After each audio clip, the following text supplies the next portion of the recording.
And I had heard that they were tearing down Blackham Coliseum, But that's and of not course, the my good friend Hammy Patin is on that board, and he said that's not the case at all. But he says you correct. There was some talk around, because it's not going to be used exactly like it has been for a lot of events.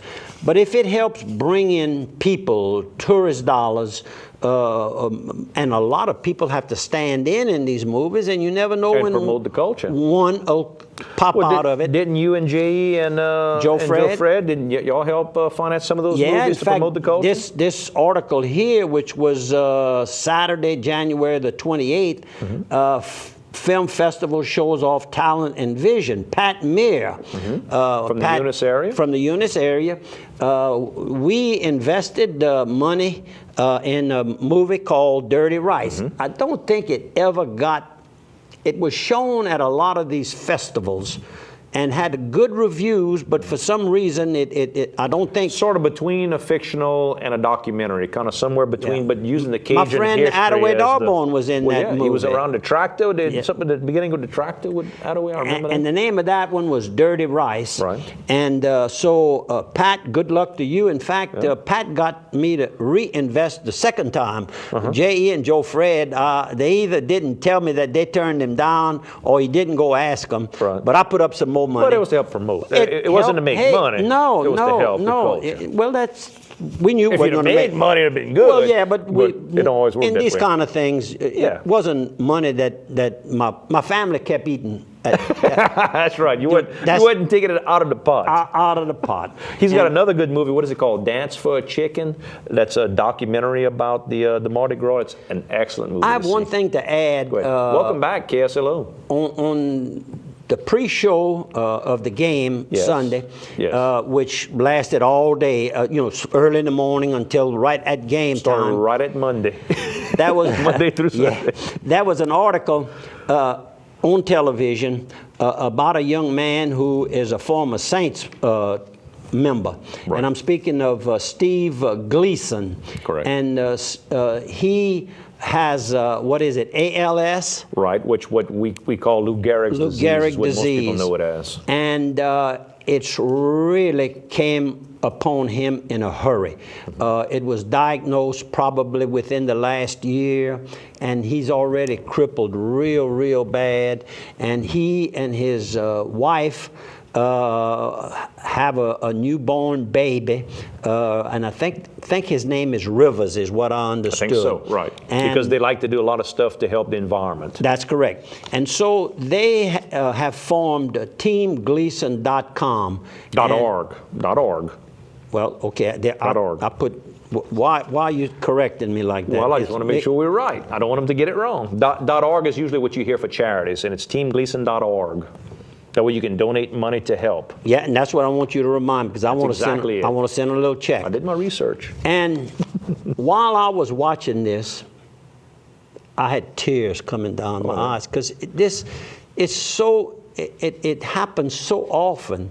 And this is a young man that had a great future, and it just wiped it out. I doubt if he'll be around to see his young son playing football. I doubt that. I'll tell you what I know is that he's also gotten a computer company involved, and a computer company has sampled his voice. They've made him say all kind of different words. So they've built a computer, so once his voice is going to go, because the muscles all give up eventually with this type of disease, he'll be able to talk on his keyboard enough, and you still hear his voice when he talks. Then the money that they're going to collect is all about people who have the disease, trying to help them do things. The idea is that don't stay in your house when you're sick. The idea is continue to live and participate in the community. So it's a great thing. Great thing for a great man and a great cause. I'm going to sneak this in. Happy birthday, Miss Hilda Landry Mesh. 99 years old today. She's over at the John Michael Morrow Nursing Home in Arnaville. I know the whole group there at the John Michael Morrow Nursing Home in Arnaville. They watch the show every week. Good morning. She turned 99 Wednesday. That's yesterday. Good morning. My step-grandmother, that's her two kids are Malcolm Mesh and Joanne Mesh Mallard, who you know married to Joe. Yep. And today, Thursday, it's the 34th wedding anniversary for my mother, Janice Stanford Mesh, and Malcolm Mesh, my stepfather. How about that? Happy anniversary. That's a bunch of the Meshes in that Orneville, Leonville area. My death notices, we'll try to get to them a go little ahead. bit earlier. You always get on Yes, me sir. right at Let's the get end 'em. of the program. I was talking to my person that I call when I want to find out something about the horse industry and racing. And I'm speaking of David Como, Johnson's Wholesale Meat Company, and retail, I might add. Well, he mentioned that he was going. I said, what are you doing tomorrow? No. I said, what are you doing tomorrow? Because a lot of Saturdays we get together and have breakfast. And he says, well, tomorrow, he says, you're not going to be here. That's fine, because I have to go to a funeral in Ville Platte. He said, Mr. Wheelo Fontenot died. I said, Wheelo's Grocery? He said, Wheelo's famous grocery. And he was a strong, big customer of Johnson's Wholesale for years and years. And that was nice of David to go and visit with the family. Me and Warren LaFleur used to go there and buy some smoked meats from time to time. Just well known. Hopefully somebody in the family or somebody in management there can take the store and keep it going, because it's famous for its Cajun food products that they prepared in their own Cajun way. Another person who died is Mr. Gilbert, better known as Gil Ortigo, age 78 in Krotz Springs. I met Gil and his wife, Anna Lee Swallow Ortigo. Well, she married Gil. Well, her first husband was Leroy Ortigo, my first cousin. Leroy was principal at Opelousas High School when he died very young, years ago. And I met Anna Lee and Gil at Mass in Krotz Springs, one of the last times that I attended there. So our deepest sympathies to both their families and their friends over in the Krotz Springs area. Another person who died was Eula Chotin Ortigo, and she too was age 78. Not sure about. I know one of her sisters, I'm pretty sure, is Odile Ordwin. That's Huey Ordwin's wife. Maybe her husband died. Anyhow, that family, Josh's family, Josh Chotin manages our Opelousas OPAC office. That would be an aunt of his. My deepest sympathies. Sorry, I don't know more of the family, close. And another person who died, a longtime friend of mine, Mary Ann Mesh from over in Orneville, age 75. And she's, of course, survived by several members of her children, still alive. And Sis Olivier was with her when I met them years ago.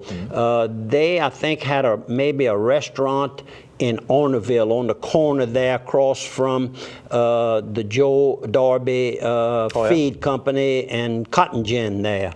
I think that building might have burned or something. Right. I'm almost sure they had something to do with that. That's when I met them. And anyhow, my deepest sympathies. And of course, her brother-in-law, Larry Mesh, is my next door neighbor on where I live. Right. So my deepest sympathies to that family. Very good. How about this? This weekend, Saturday, if you want to ride in the Eunice Mardi Gras and you want to bring a trailer or drive a truck, go to the Eunice City Hall from 9 a.m. to 2 p.m. Bring you $30 per trailer. Bring you proof of insurance and your driver's license, and make sure you get registered. The only way that you can drive in the Mardi Gras at Eunice this year. Talk to Pat Fry, 457-8173. Let's show a couple of pictures. I here. can. Go ahead, Mark. First picture was taken over in Eunice, Louisiana, and that's the AutoZone store. And on the left is Blaine Kerrville. He's a district manager, and had real high compliments to Kenny here.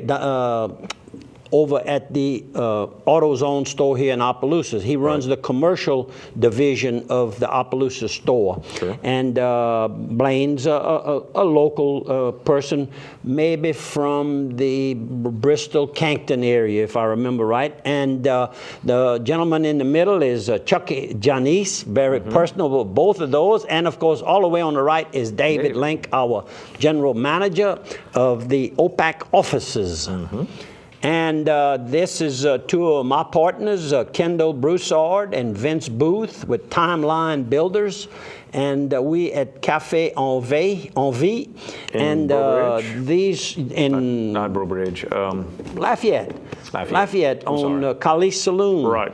Not far from the thruway. Gotcha. On the left, next to a big... home of the famous Pig Wings. Pig Wings, that's right.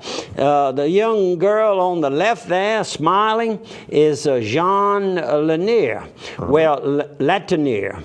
And what she's smiling about right there is I'm telling her that I know her daddy, Joe Anding. Oh, yeah, no kidding.